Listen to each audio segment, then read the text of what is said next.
Assalamualaikum warahmatullahi wabarakatuh. Perkenalkan, saya Yulia Anggraini dengan NIM 210320090. Saya dari kelas negosiasi dan advokasi bisnis 6B. Baiklah, di sini saya akan memaparkan materi atau menjelaskan kembali materi tentang research proposal presentation. Pertama yang akan saya bahas adalah mengenai advokasi. Advokasi itu sendiri merupakan suatu upaya untuk memahami, mengejar tujuan, dan mendukung perubahan sosial. Advokasi pada dasarnya adalah serangkaian tindakan untuk mendukung atau memperjuangkan suatu ide atau tujuan tertentu. Menurut KBBI, advokasi adalah istilah pembelaan.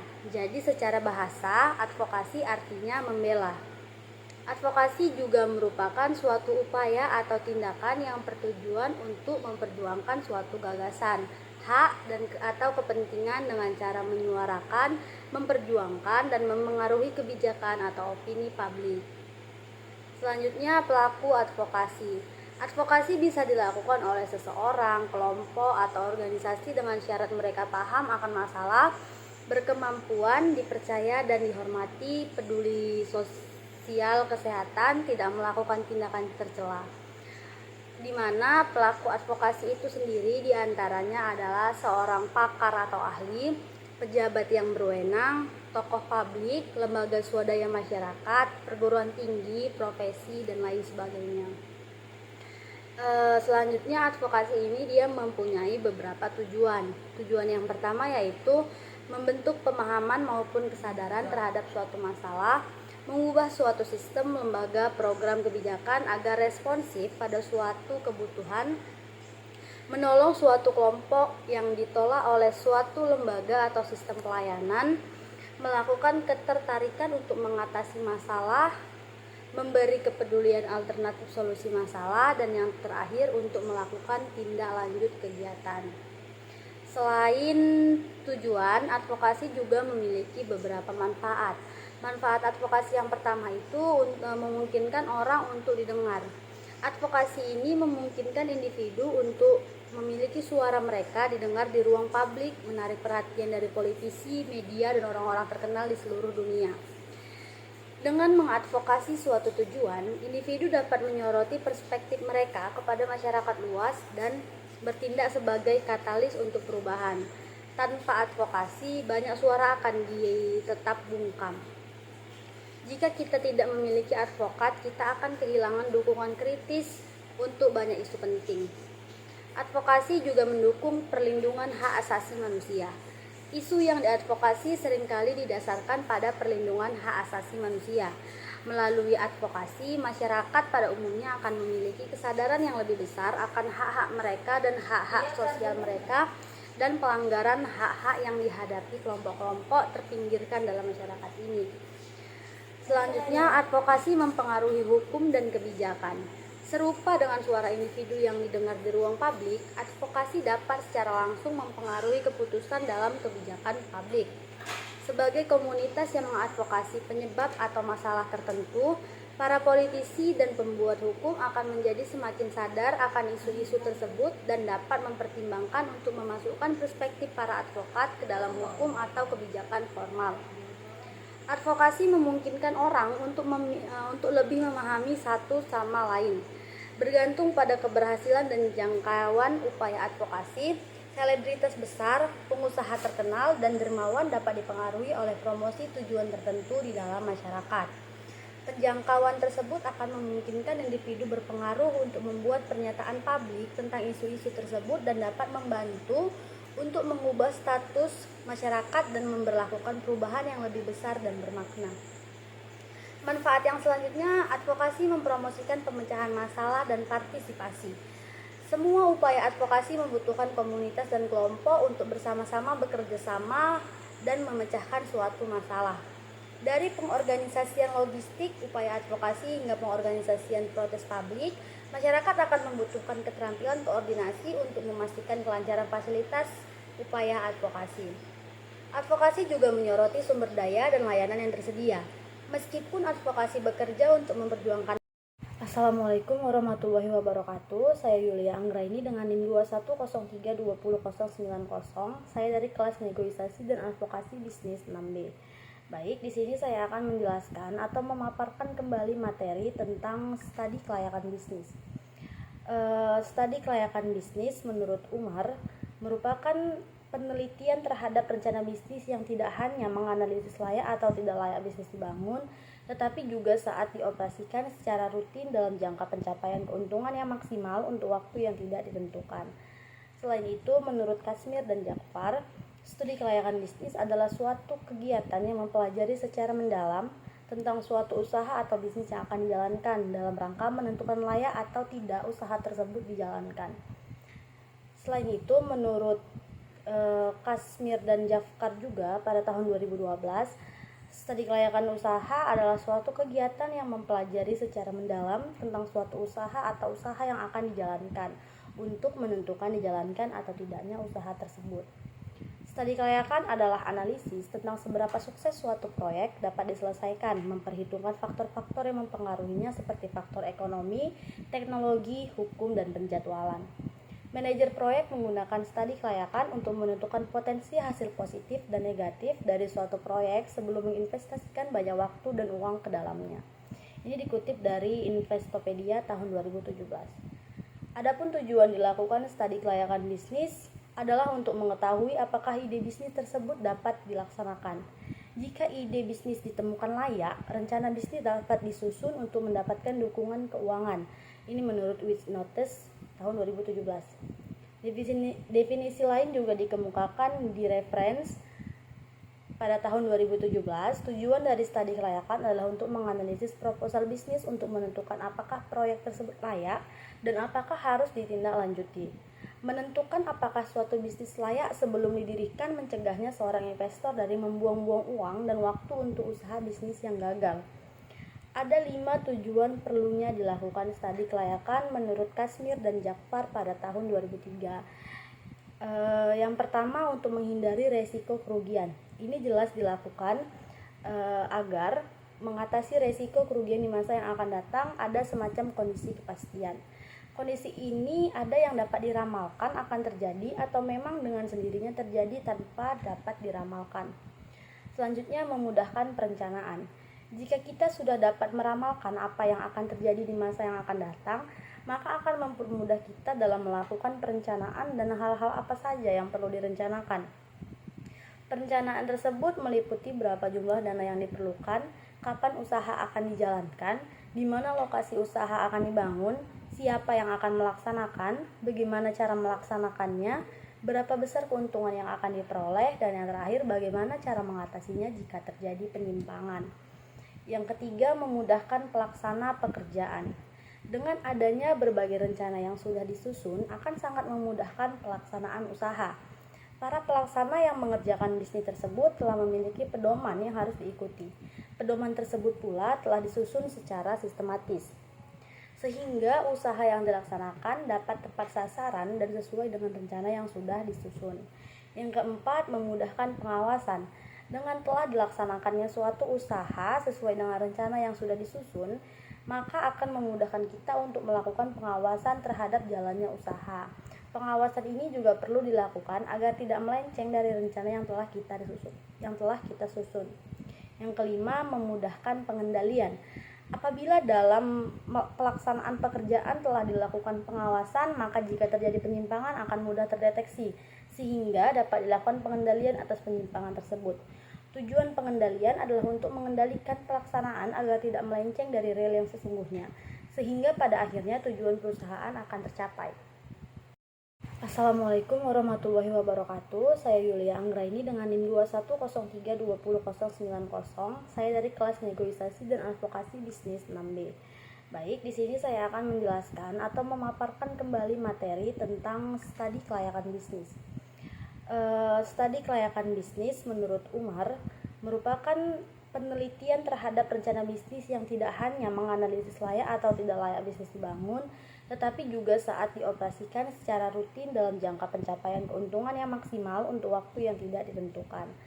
Selain itu, menurut Kasmir dan Jakfar, Studi kelayakan bisnis adalah suatu kegiatan yang mempelajari secara mendalam tentang suatu usaha atau bisnis yang akan dijalankan dalam rangka menentukan layak atau tidak usaha tersebut dijalankan. Selain itu, menurut Kasmir dan Jafkar juga pada tahun 2012, studi kelayakan usaha adalah suatu kegiatan yang mempelajari secara mendalam tentang suatu usaha atau usaha yang akan dijalankan untuk menentukan dijalankan atau tidaknya usaha tersebut. Studi kelayakan adalah analisis tentang seberapa sukses suatu proyek dapat diselesaikan, memperhitungkan faktor-faktor yang mempengaruhinya seperti faktor ekonomi, teknologi, hukum, dan penjadwalan. Manajer proyek menggunakan studi kelayakan untuk menentukan potensi hasil positif dan negatif dari suatu proyek sebelum menginvestasikan banyak waktu dan uang ke dalamnya. Ini dikutip dari Investopedia tahun 2017. Adapun tujuan dilakukan studi kelayakan bisnis adalah untuk mengetahui apakah ide bisnis tersebut dapat dilaksanakan. Jika ide bisnis ditemukan layak, rencana bisnis dapat disusun untuk mendapatkan dukungan keuangan. Ini menurut Witch-Notes tahun 2017.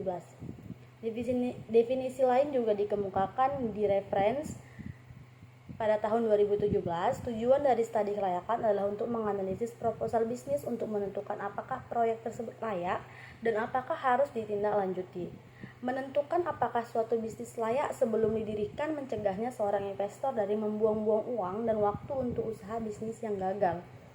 Ada 5 tujuan perlunya dilakukan studi kelayakan menurut Kasmir dan Jafkar pada tahun 2003. Yang pertama, untuk menghindari resiko kerugian. Ini jelas dilakukan agar mengatasi resiko kerugian di masa yang akan datang. Ada semacam kondisi kepastian. Kondisi ini ada yang dapat diramalkan akan terjadi atau memang dengan sendirinya terjadi tanpa dapat diramalkan. Selanjutnya, memudahkan perencanaan. Jika kita sudah dapat meramalkan apa yang akan terjadi di masa yang akan datang, maka akan mempermudah kita dalam melakukan perencanaan dan hal-hal apa saja yang perlu direncanakan. Perencanaan tersebut meliputi berapa jumlah dana yang diperlukan, kapan usaha akan dijalankan, di mana lokasi usaha akan dibangun, siapa yang akan melaksanakan, bagaimana cara melaksanakannya, berapa besar keuntungan yang akan diperoleh, dan yang terakhir bagaimana cara mengatasinya jika terjadi penyimpangan. Yang ketiga, memudahkan pelaksana pekerjaan. Dengan adanya berbagai rencana yang sudah disusun akan sangat memudahkan pelaksanaan usaha.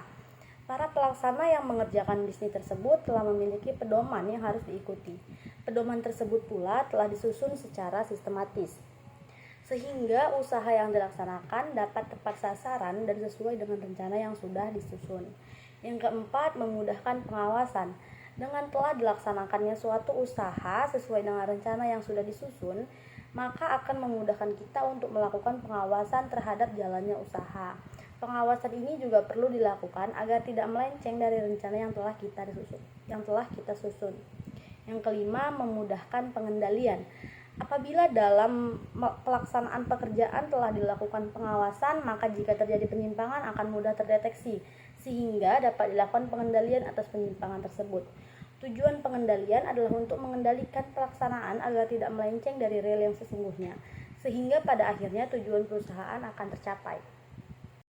Assalamualaikum warahmatullahi wabarakatuh. Saya Yulia Anggraini dengan NIM 2103200090. Saya dari kelas negosiasi dan advokasi bisnis 6B.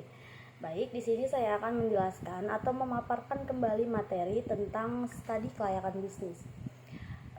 Studi kelayakan bisnis menurut Umar merupakan penelitian terhadap rencana bisnis yang tidak hanya menganalisis layak atau tidak layak bisnis dibangun, tetapi juga saat dioperasikan secara rutin dalam jangka pencapaian keuntungan yang maksimal untuk waktu yang tidak ditentukan. Selain itu, menurut Kasmir dan Jafkar, studi kelayakan bisnis adalah suatu kegiatan yang mempelajari secara mendalam tentang suatu usaha atau bisnis yang akan dijalankan dalam rangka menentukan layak atau tidak usaha tersebut dijalankan.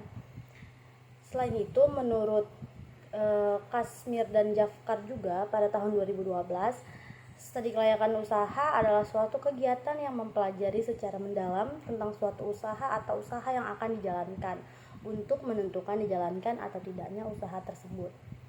Studi kelayakan adalah analisis tentang seberapa sukses suatu proyek dapat diselesaikan, memperhitungkan faktor-faktor yang mempengaruhinya seperti faktor ekonomi, teknologi, hukum, dan penjadwalan. Manajer proyek menggunakan studi kelayakan untuk menentukan potensi hasil positif dan negatif dari suatu proyek sebelum menginvestasikan banyak waktu dan uang ke dalamnya. Ini dikutip dari Investopedia tahun 2017. Adapun tujuan dilakukan studi kelayakan bisnis adalah untuk mengetahui apakah ide bisnis tersebut dapat dilaksanakan. Jika ide bisnis ditemukan layak, rencana bisnis dapat disusun untuk mendapatkan dukungan keuangan. Ini menurut Which Notice tahun 2017. Definisi lain juga dikemukakan di reference pada tahun 2017. Tujuan dari studi kelayakan adalah untuk menganalisis proposal bisnis untuk menentukan apakah proyek tersebut layak dan apakah harus ditindaklanjuti. Menentukan apakah suatu bisnis layak sebelum didirikan mencegahnya seorang investor dari membuang-buang uang dan waktu untuk usaha bisnis yang gagal.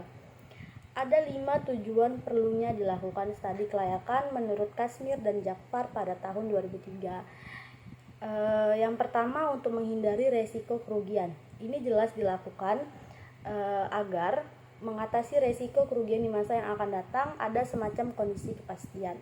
Kondisi ini ada yang dapat diramalkan akan terjadi atau memang dengan sendirinya terjadi tanpa dapat diramalkan. Selanjutnya, memudahkan perencanaan.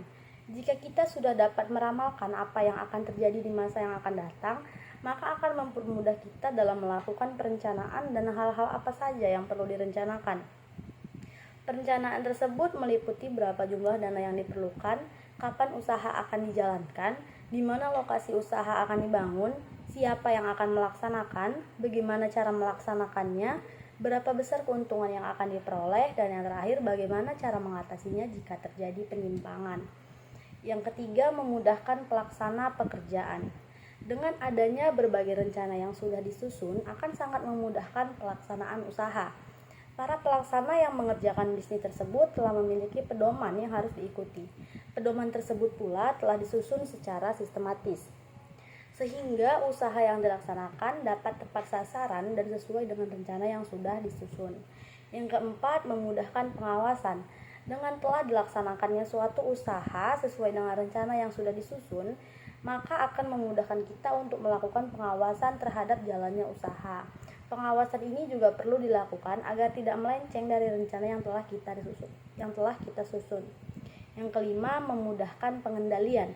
Apabila dalam pelaksanaan pekerjaan telah dilakukan pengawasan, maka jika terjadi penyimpangan akan mudah terdeteksi, sehingga dapat dilakukan pengendalian atas penyimpangan tersebut. Tujuan pengendalian adalah untuk mengendalikan pelaksanaan agar tidak melenceng dari real yang sesungguhnya, sehingga pada akhirnya tujuan perusahaan akan tercapai. Assalamualaikum warahmatullahi wabarakatuh. Saya Yulia Anggraini dengan NIM 2103200090. Saya dari kelas negosiasi dan advokasi bisnis 6B. Baik, di sini saya akan menjelaskan atau memaparkan kembali materi tentang studi kelayakan bisnis. Studi kelayakan bisnis menurut Umar merupakan penelitian terhadap rencana bisnis yang tidak hanya menganalisis layak atau tidak layak bisnis dibangun, tetapi juga saat dioperasikan secara rutin dalam jangka pencapaian keuntungan yang maksimal untuk waktu yang tidak ditentukan. Selain itu, menurut Kashmir dan Jafar, studi kelayakan bisnis adalah suatu kegiatan yang mempelajari secara mendalam tentang suatu usaha atau bisnis yang akan dijalankan dalam rangka menentukan layak atau tidak usaha tersebut dijalankan. Selain itu, menurut Kashmir dan Jafar juga pada tahun 2012, studi kelayakan usaha adalah suatu kegiatan yang mempelajari secara mendalam tentang suatu usaha atau usaha yang akan dijalankan untuk menentukan dijalankan atau tidaknya usaha tersebut. Studi kelayakan adalah analisis tentang seberapa sukses suatu proyek dapat diselesaikan, memperhitungkan faktor-faktor yang mempengaruhinya seperti faktor ekonomi, teknologi, hukum, dan penjadwalan. Manajer proyek menggunakan studi kelayakan untuk menentukan potensi hasil positif dan negatif dari suatu proyek sebelum menginvestasikan banyak waktu dan uang ke dalamnya. Ini dikutip dari Investopedia tahun 2017. Adapun tujuan dilakukan studi kelayakan bisnis adalah untuk mengetahui apakah ide bisnis tersebut dapat dilaksanakan. Jika ide bisnis ditemukan layak, rencana bisnis dapat disusun untuk mendapatkan dukungan keuangan. Ini menurut Which Notice tahun 2017. Definisi lain juga dikemukakan di reference pada tahun 2017. Tujuan dari studi kelayakan adalah untuk menganalisis proposal bisnis untuk menentukan apakah proyek tersebut layak dan apakah harus ditindaklanjuti. Menentukan apakah suatu bisnis layak sebelum didirikan mencegahnya seorang investor dari membuang-buang uang dan waktu untuk usaha bisnis yang gagal. Ada 5 tujuan perlunya dilakukan studi kelayakan menurut Kashmir dan Jafar pada tahun 2003. Yang pertama, untuk menghindari resiko kerugian. Ini jelas dilakukan agar mengatasi resiko kerugian di masa yang akan datang. Ada semacam kondisi kepastian. Kondisi ini ada yang dapat diramalkan akan terjadi atau memang dengan sendirinya terjadi tanpa dapat diramalkan. Selanjutnya, memudahkan perencanaan. Jika kita sudah dapat meramalkan apa yang akan terjadi di masa yang akan datang, maka akan mempermudah kita dalam melakukan perencanaan dan hal-hal apa saja yang perlu direncanakan. Perencanaan tersebut meliputi berapa jumlah dana yang diperlukan, kapan usaha akan dijalankan, di mana lokasi usaha akan dibangun, siapa yang akan melaksanakan, bagaimana cara melaksanakannya, berapa besar keuntungan yang akan diperoleh, dan yang terakhir bagaimana cara mengatasinya jika terjadi penyimpangan. Yang ketiga, memudahkan pelaksana pekerjaan. Dengan adanya berbagai rencana yang sudah disusun akan sangat memudahkan pelaksanaan usaha. Para pelaksana yang mengerjakan bisnis tersebut telah memiliki pedoman yang harus diikuti. Pedoman tersebut pula telah disusun secara sistematis, sehingga usaha yang dilaksanakan dapat tepat sasaran dan sesuai dengan rencana yang sudah disusun. Yang keempat, memudahkan pengawasan. Dengan telah dilaksanakannya suatu usaha sesuai dengan rencana yang sudah disusun, maka akan memudahkan kita untuk melakukan pengawasan terhadap jalannya usaha. Pengawasan ini juga perlu dilakukan agar tidak melenceng dari rencana yang telah kita susun. Yang kelima, memudahkan pengendalian. Apabila dalam pelaksanaan pekerjaan telah dilakukan pengawasan, maka jika terjadi penyimpangan akan mudah terdeteksi, sehingga dapat dilakukan pengendalian atas penyimpangan tersebut. Tujuan pengendalian adalah untuk mengendalikan pelaksanaan agar tidak melenceng dari rel yang sesungguhnya, sehingga pada akhirnya tujuan perusahaan akan tercapai. Assalamualaikum warahmatullahi wabarakatuh. Saya Yulia Anggraini dengan NIM 2103200090. Saya dari kelas negosiasi dan advokasi bisnis 6B. Baik, di sini saya akan menjelaskan atau memaparkan kembali materi tentang studi kelayakan bisnis. Studi kelayakan bisnis menurut Umar merupakan penelitian terhadap rencana bisnis yang tidak hanya menganalisis layak atau tidak layak bisnis dibangun, tetapi juga saat dioperasikan secara rutin dalam jangka pencapaian keuntungan yang maksimal untuk waktu yang tidak ditentukan. Selain itu, menurut Kashmir dan Jafar, studi kelayakan bisnis adalah suatu kegiatan yang mempelajari secara mendalam tentang suatu usaha atau bisnis yang akan dijalankan dalam rangka menentukan layak atau tidak usaha tersebut dijalankan. Selain itu, menurut Kashmir dan Jafar juga pada tahun 2012, studi kelayakan usaha adalah suatu kegiatan yang mempelajari secara mendalam tentang suatu usaha atau usaha yang akan dijalankan untuk menentukan dijalankan atau tidaknya usaha tersebut. Studi kelayakan adalah analisis tentang seberapa sukses suatu proyek dapat diselesaikan, memperhitungkan faktor-faktor yang mempengaruhinya seperti faktor ekonomi, teknologi, hukum, dan penjadwalan. Manajer proyek menggunakan studi kelayakan untuk menentukan potensi hasil positif dan negatif dari suatu proyek sebelum menginvestasikan banyak waktu dan uang ke dalamnya. Ini dikutip dari Investopedia tahun 2017. Adapun tujuan dilakukan studi kelayakan bisnis adalah untuk mengetahui apakah ide bisnis tersebut dapat dilaksanakan. Jika ide bisnis ditemukan layak, rencana bisnis dapat disusun untuk mendapatkan dukungan keuangan. Ini menurut Which Notice tahun 2017. Definisi lain juga dikemukakan di reference pada tahun 2017. Tujuan dari studi kelayakan adalah untuk menganalisis proposal bisnis untuk menentukan apakah proyek tersebut layak dan apakah harus ditindaklanjuti. Menentukan apakah suatu bisnis layak sebelum didirikan mencegahnya seorang investor dari membuang-buang uang dan waktu untuk usaha bisnis yang gagal. Ada 5 tujuan perlunya dilakukan studi kelayakan menurut Kashmir dan Jafar pada tahun 2003. Yang pertama, untuk menghindari resiko kerugian. Ini jelas dilakukan agar mengatasi resiko kerugian di masa yang akan datang, ada semacam kondisi kepastian. Kondisi ini ada yang dapat diramalkan akan terjadi atau memang dengan sendirinya terjadi tanpa dapat diramalkan. Selanjutnya, memudahkan perencanaan. Jika kita sudah dapat meramalkan apa yang akan terjadi di masa yang akan datang, maka akan mempermudah kita dalam melakukan perencanaan dan hal-hal apa saja yang perlu direncanakan. Perencanaan tersebut meliputi berapa jumlah dana yang diperlukan, kapan usaha akan dijalankan, di mana lokasi usaha akan dibangun, siapa yang akan melaksanakan, bagaimana cara melaksanakannya, berapa besar keuntungan yang akan diperoleh, dan yang terakhir bagaimana cara mengatasinya jika terjadi penyimpangan. Yang ketiga, memudahkan pelaksana pekerjaan.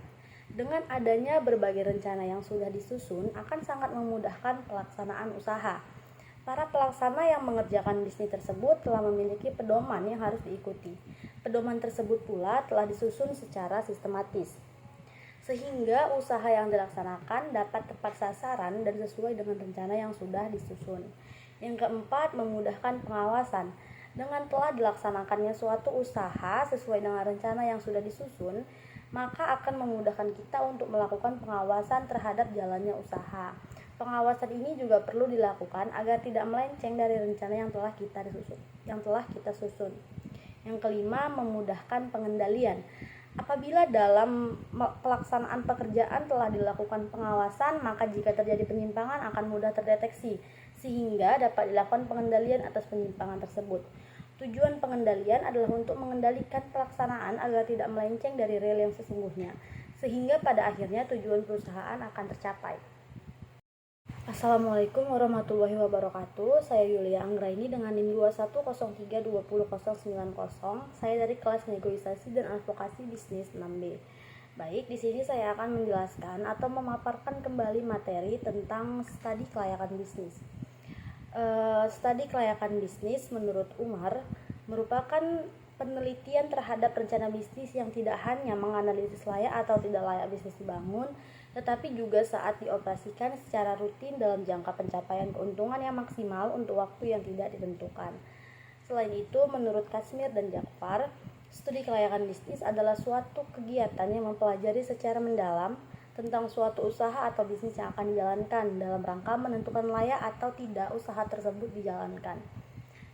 Selain itu, menurut Kasmir dan Jafar juga pada tahun 2012, studi kelayakan usaha adalah suatu kegiatan yang mempelajari secara mendalam tentang suatu usaha atau usaha yang akan dijalankan untuk menentukan dijalankan atau tidaknya usaha tersebut.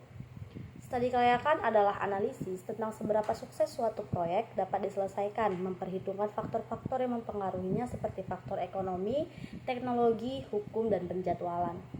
Manajer proyek menggunakan studi kelayakan untuk menentukan potensi hasil positif dan negatif dari suatu proyek sebelum menginvestasikan banyak waktu dan uang ke dalamnya. Ini dikutip dari Investopedia tahun 2017.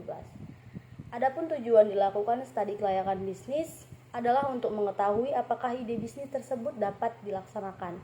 Jika ide bisnis ditemukan layak, rencana bisnis dapat disusun untuk mendapatkan dukungan keuangan. Ini menurut Which Notice tahun 2017. Definisi lain juga dikemukakan di reference pada tahun 2017. Tujuan dari studi kelayakan adalah untuk menganalisis proposal bisnis untuk menentukan apakah proyek tersebut layak dan apakah harus ditindaklanjuti. Menentukan apakah suatu bisnis layak sebelum didirikan mencegahnya seorang investor dari membuang-buang uang dan waktu untuk usaha bisnis yang gagal. Ada 5 tujuan perlunya dilakukan studi kelayakan menurut Kasmir dan Jafar pada tahun 2003. Yang pertama, untuk menghindari resiko kerugian. Ini jelas dilakukan agar mengatasi resiko kerugian di masa yang akan datang, ada semacam kondisi kepastian. Kondisi ini ada yang dapat diramalkan akan terjadi atau memang dengan sendirinya terjadi tanpa dapat diramalkan. Selanjutnya, memudahkan perencanaan. Jika kita sudah dapat meramalkan apa yang akan terjadi di masa yang akan datang, maka akan mempermudah kita dalam melakukan perencanaan dan hal-hal apa saja yang perlu direncanakan. Perencanaan tersebut meliputi berapa jumlah dana yang diperlukan, kapan usaha akan dijalankan, di mana lokasi usaha akan dibangun, siapa yang akan melaksanakan, bagaimana cara melaksanakannya, berapa besar keuntungan yang akan diperoleh, dan yang terakhir bagaimana cara mengatasinya jika terjadi penyimpangan. Yang ketiga, memudahkan pelaksana pekerjaan.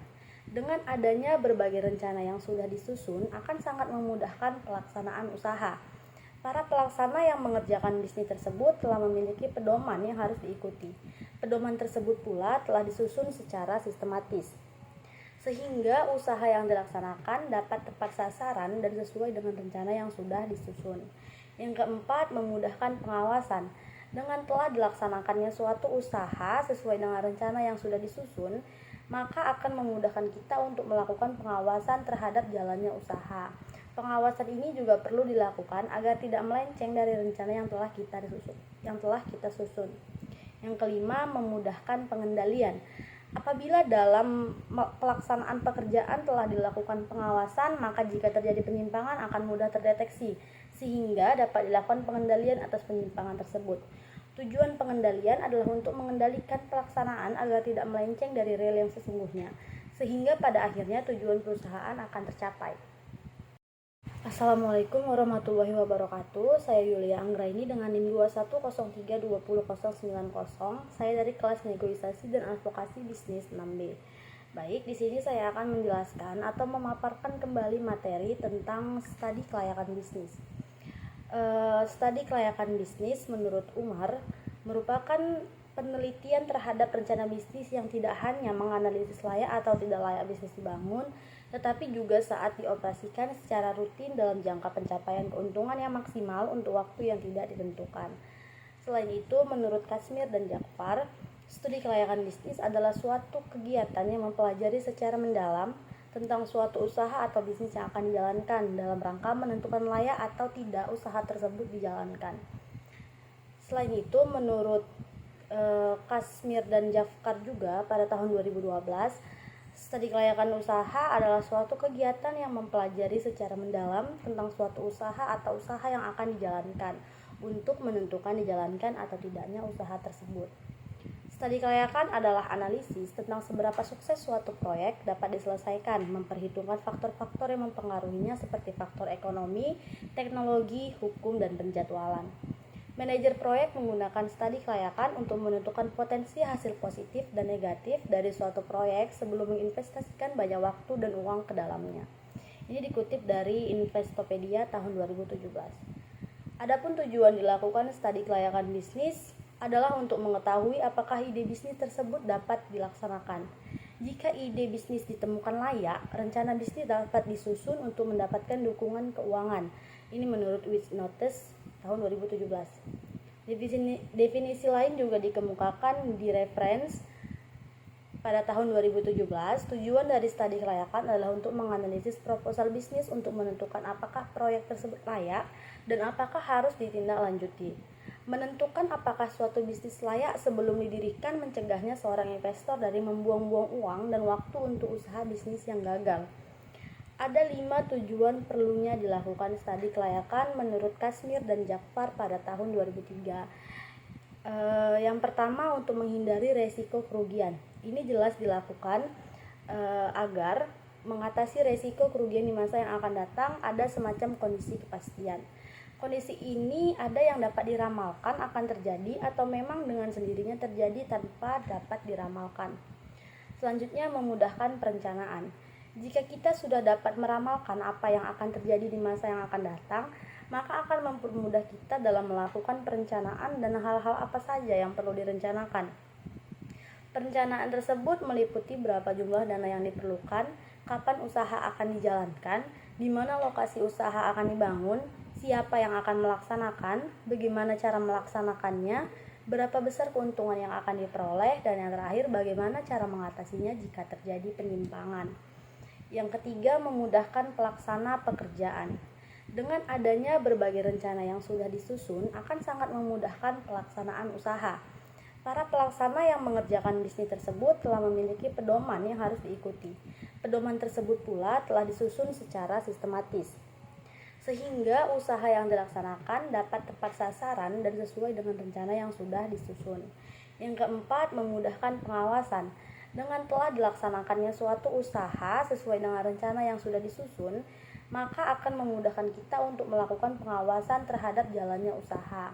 Pengawasan ini juga perlu dilakukan agar tidak melenceng dari rencana yang telah kita susun. Yang kelima, memudahkan pengendalian. Apabila dalam pelaksanaan pekerjaan telah dilakukan pengawasan, maka jika terjadi penyimpangan akan mudah terdeteksi, sehingga dapat dilakukan pengendalian atas penyimpangan tersebut. Tujuan pengendalian adalah untuk mengendalikan pelaksanaan agar tidak melenceng dari rel yang sesungguhnya, sehingga pada akhirnya tujuan perusahaan akan tercapai. Assalamualaikum warahmatullahi wabarakatuh. Saya Yulia Anggraini dengan NIM 2103200090. Saya dari kelas negosiasi dan advokasi bisnis 6B. Baik, di sini saya akan menjelaskan atau memaparkan kembali materi tentang studi kelayakan bisnis. Studi kelayakan bisnis menurut Umar merupakan penelitian terhadap rencana bisnis yang tidak hanya menganalisis layak atau tidak layak bisnis dibangun, tetapi juga saat dioperasikan secara rutin dalam jangka pencapaian keuntungan yang maksimal untuk waktu yang tidak ditentukan. Selain itu, menurut Kasmir dan Jakfar, studi kelayakan bisnis adalah suatu kegiatan yang mempelajari secara mendalam tentang suatu usaha atau bisnis yang akan dijalankan dalam rangka menentukan layak atau tidak usaha tersebut dijalankan. Selain itu, menurut Kasmir dan Jafkar juga pada tahun 2012, studi kelayakan usaha adalah suatu kegiatan yang mempelajari secara mendalam tentang suatu usaha atau usaha yang akan dijalankan untuk menentukan dijalankan atau tidaknya usaha tersebut. Studi kelayakan adalah analisis tentang seberapa sukses suatu proyek dapat diselesaikan, memperhitungkan faktor-faktor yang mempengaruhinya seperti faktor ekonomi, teknologi, hukum, dan penjadwalan. Manajer proyek menggunakan studi kelayakan untuk menentukan potensi hasil positif dan negatif dari suatu proyek sebelum menginvestasikan banyak waktu dan uang ke dalamnya. Ini dikutip dari Investopedia tahun 2017. Adapun tujuan dilakukan studi kelayakan bisnis adalah untuk mengetahui apakah ide bisnis tersebut dapat dilaksanakan. Jika ide bisnis ditemukan layak, rencana bisnis dapat disusun untuk mendapatkan dukungan keuangan. Ini menurut Witnotes tahun 2017. Definisi lain juga dikemukakan di reference pada tahun 2017. Tujuan dari studi kelayakan adalah untuk menganalisis proposal bisnis untuk menentukan apakah proyek tersebut layak dan apakah harus ditindaklanjuti. Menentukan apakah suatu bisnis layak sebelum didirikan mencegahnya seorang investor dari membuang-buang uang dan waktu untuk usaha bisnis yang gagal. Ada 5 tujuan perlunya dilakukan studi kelayakan menurut Kasmir dan Jakfar pada tahun 2003. Yang pertama, untuk menghindari resiko kerugian. Ini jelas dilakukan agar mengatasi resiko kerugian di masa yang akan datang. Ada semacam kondisi kepastian. Kondisi ini ada yang dapat diramalkan akan terjadi atau memang dengan sendirinya terjadi tanpa dapat diramalkan. Selanjutnya, memudahkan perencanaan. Jika kita sudah dapat meramalkan apa yang akan terjadi di masa yang akan datang, maka akan mempermudah kita dalam melakukan perencanaan dan hal-hal apa saja yang perlu direncanakan. Perencanaan tersebut meliputi berapa jumlah dana yang diperlukan, kapan usaha akan dijalankan, di mana lokasi usaha akan dibangun, siapa yang akan melaksanakan, bagaimana cara melaksanakannya, berapa besar keuntungan yang akan diperoleh, dan yang terakhir bagaimana cara mengatasinya jika terjadi penyimpangan. Yang ketiga, memudahkan pelaksana pekerjaan. Dengan adanya berbagai rencana yang sudah disusun akan sangat memudahkan pelaksanaan usaha. Para pelaksana yang mengerjakan bisnis tersebut telah memiliki pedoman yang harus diikuti. Pedoman tersebut pula telah disusun secara sistematis, sehingga usaha yang dilaksanakan dapat tepat sasaran dan sesuai dengan rencana yang sudah disusun. Yang keempat, memudahkan pengawasan. Dengan telah dilaksanakannya suatu usaha sesuai dengan rencana yang sudah disusun, maka akan memudahkan kita untuk melakukan pengawasan terhadap jalannya usaha. Pengawasan ini juga perlu dilakukan agar tidak melenceng dari rencana yang telah kita susun. Yang kelima, memudahkan pengendalian. Apabila dalam pelaksanaan pekerjaan telah dilakukan pengawasan, maka jika terjadi penyimpangan akan mudah terdeteksi, sehingga dapat dilakukan pengendalian atas penyimpangan tersebut. Tujuan pengendalian adalah untuk mengendalikan pelaksanaan agar tidak melenceng dari rel yang sesungguhnya, sehingga pada akhirnya tujuan perusahaan akan tercapai. Assalamualaikum warahmatullahi wabarakatuh. Saya Yulia Anggraini dengan NIM 2103200090. Saya dari kelas negosiasi dan advokasi bisnis 6B. Baik, di sini saya akan menjelaskan atau memaparkan kembali materi tentang studi kelayakan bisnis. Studi kelayakan bisnis menurut Umar merupakan penelitian terhadap rencana bisnis yang tidak hanya menganalisis layak atau tidak layak bisnis dibangun, tetapi juga saat dioperasikan secara rutin dalam jangka pencapaian keuntungan yang maksimal untuk waktu yang tidak ditentukan. Selain itu, menurut Kasmir dan Jakfar, studi kelayakan bisnis adalah suatu kegiatan yang mempelajari secara mendalam tentang suatu usaha atau bisnis yang akan dijalankan dalam rangka menentukan layak atau tidak usaha tersebut dijalankan. Selain itu, menurut Kasmir dan Jafkar juga pada tahun 2012, studi kelayakan usaha adalah suatu kegiatan yang mempelajari secara mendalam tentang suatu usaha atau usaha yang akan dijalankan untuk menentukan dijalankan atau tidaknya usaha tersebut. Studi kelayakan adalah analisis tentang seberapa sukses suatu proyek dapat diselesaikan, memperhitungkan faktor-faktor yang mempengaruhinya seperti faktor ekonomi, teknologi, hukum, dan penjadwalan. Manajer proyek menggunakan studi kelayakan untuk menentukan potensi hasil positif dan negatif dari suatu proyek sebelum menginvestasikan banyak waktu dan uang ke dalamnya. Ini dikutip dari Investopedia tahun 2017. Adapun tujuan dilakukan studi kelayakan bisnis adalah untuk mengetahui apakah ide bisnis tersebut dapat dilaksanakan. Jika ide bisnis ditemukan layak, rencana bisnis dapat disusun untuk mendapatkan dukungan keuangan. Ini menurut Which Notice tahun 2017. Definisi lain juga dikemukakan di reference pada tahun 2017. Tujuan dari studi kelayakan adalah untuk menganalisis proposal bisnis untuk menentukan apakah proyek tersebut layak dan apakah harus ditindaklanjuti. Menentukan apakah suatu bisnis layak sebelum didirikan mencegahnya seorang investor dari membuang-buang uang dan waktu untuk usaha bisnis yang gagal. Ada 5 tujuan perlunya dilakukan studi kelayakan menurut Kasmir dan Jakfar pada tahun 2003. Yang pertama, untuk menghindari resiko kerugian. Ini jelas dilakukan agar mengatasi resiko kerugian di masa yang akan datang. Ada semacam kondisi kepastian. Kondisi ini ada yang dapat diramalkan akan terjadi atau memang dengan sendirinya terjadi tanpa dapat diramalkan. Selanjutnya, memudahkan perencanaan. Jika kita sudah dapat meramalkan apa yang akan terjadi di masa yang akan datang, maka akan mempermudah kita dalam melakukan perencanaan dan hal-hal apa saja yang perlu direncanakan. Perencanaan tersebut meliputi berapa jumlah dana yang diperlukan, kapan usaha akan dijalankan, di mana lokasi usaha akan dibangun, siapa yang akan melaksanakan, bagaimana cara melaksanakannya, berapa besar keuntungan yang akan diperoleh, dan yang terakhir bagaimana cara mengatasinya jika terjadi penyimpangan. Yang ketiga, memudahkan pelaksana pekerjaan. Dengan adanya berbagai rencana yang sudah disusun akan sangat memudahkan pelaksanaan usaha. Para pelaksana yang mengerjakan bisnis tersebut telah memiliki pedoman yang harus diikuti. Pedoman tersebut pula telah disusun secara sistematis, sehingga usaha yang dilaksanakan dapat tepat sasaran dan sesuai dengan rencana yang sudah disusun. Yang keempat, memudahkan pengawasan. Dengan telah dilaksanakannya suatu usaha sesuai dengan rencana yang sudah disusun, maka akan memudahkan kita untuk melakukan pengawasan terhadap jalannya usaha. Pengawasan ini juga perlu dilakukan agar tidak melenceng dari rencana yang telah kita susun. Yang kelima, memudahkan pengendalian. Apabila dalam pelaksanaan pekerjaan telah dilakukan pengawasan, maka jika terjadi penyimpangan akan mudah terdeteksi, sehingga dapat dilakukan pengendalian atas penyimpangan tersebut. Tujuan pengendalian adalah untuk mengendalikan pelaksanaan agar tidak melenceng dari rel yang sesungguhnya, sehingga pada akhirnya tujuan perusahaan akan tercapai. Assalamualaikum warahmatullahi wabarakatuh.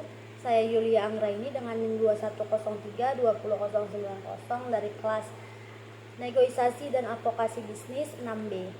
Di sini saya akan memaparkan atau menjelaskan kembali materi tentang advokasi bisnis. Advokasi bisnis mengacu pada tindakan yang diambil oleh perwakilan bisnis untuk mempengaruhi kebijakan pemerintah, undang-undang, peraturan, dan pengaturan administratif yang mempengaruhi sektor bisnis. Hal ini difokuskan pada perubahan keputusan politisi, pembuat kebijakan publik, legislator, regulator, perencana, dan pejabat publik lainnya. Advokasi sering dianggap identik dengan lobby, namun lobby bukanlah advokasi.